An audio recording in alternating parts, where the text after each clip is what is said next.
ప్రొక్లైన్లతో Satavahana college భవనాలను కొంతమంది గుర్తు తెలియని వ్యక్తులు కూల్చేశారు. ఇటీవలే శాతవాహన కాలేజ్ ప్రిన్సిపల్ని తెలుగుదేశంపార్టీ ఎమ్మెల్సీ ఆలపాటి రాజేంద్ర ప్రసాద్ కిడ్నాప్ చేసిన సంగతి మనకందరూ కూడా తెలిసిందే. దాని గురించి మనం గతంలో కూడా చెప్పుకున్నాం.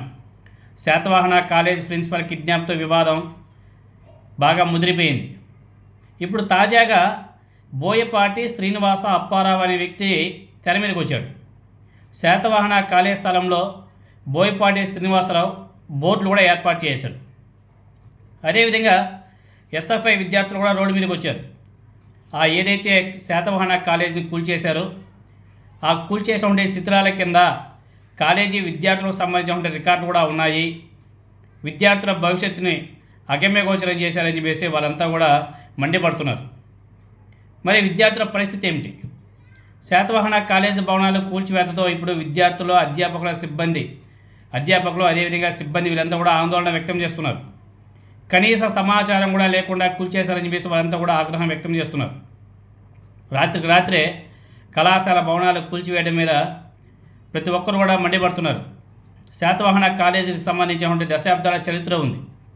కోర్టు ఆదేశాలను సాకుగా చూపి ఆ కాలేజీ యొక్క భవనాలను కూల్చివేయడం ఎంతవరకు సమంజసం? విద్యార్థుల భవిష్యత్తు అదేవిధంగా అధ్యాపకుల భవిష్యత్తు ప్రశ్నార్థకంగా మారిపోయింది. సర్టిఫికెట్లు అయితేనేమి, రికార్డులు అన్నీ కూడా ఆ శిథిలాల కిందే ఉన్నాయి. విద్యా సంవత్సరం ప్రారంభం కాబోతుంది. ఇక్కడ చదువుకుంటున్నటువంటి విద్యార్థుల పరిస్థితి ఏమిటి? తక్షణమే ప్రభుత్వం అదేవిధంగా విద్యాశాఖ మంత్రి నారా లోకేష్ నాయుడు గారు స్పందించాలి. విద్యార్థులకు న్యాయం చేయాలి అని చెప్పేసి ప్రతి ఒక్కరు కూడా డిమాండ్ చేస్తున్నారు. చాలా దారుణం. ఆ కాలేజీ స్థలంలో ఈ బోయపాటి శ్రీనివాస్ ఎవరో కానీ ఆయన బోట్లు పెట్టడం ఏందో మనకైతే అర్థం కావడం లేదు. ఆయన పెట్టడం ఏందో, ప్రొక్లైన్ వచ్చి దాన్ని కూల్చేయడం ఏందో చాలా ఫాస్ట్గా జరిగిపోయాయి. కాలేజీని కూల్చడం అంటే అంత ఆషామాషి. ఎంతమంది విద్యార్థులు, ఎంతమంది అధ్యాపకులు, వాళ్ళ జీవితాలంతా కూడా ఏమవ్వాలా? మరి దీని మీద కూటమి ప్రభుత్వం ఏ విధంగా స్పందిస్తుందో చూడాలా. అదేవిధంగా మన విద్యాశాఖ మంత్రి నారా లోకేష్ నాయుడు గారు దీని మీద ఇమీడియట్గా ఏమైనా సరే యాక్షన్ తీసుకుంటాడా, లేకపోతే కానీలే మన ఆలపాటి రాజేంద్ర ప్రసాద్ గారికి వ్యతిరేకంగా ఉన్నది కదా అని చెప్పేసి లైట్ తీసుకుంటాడా చూడాలి.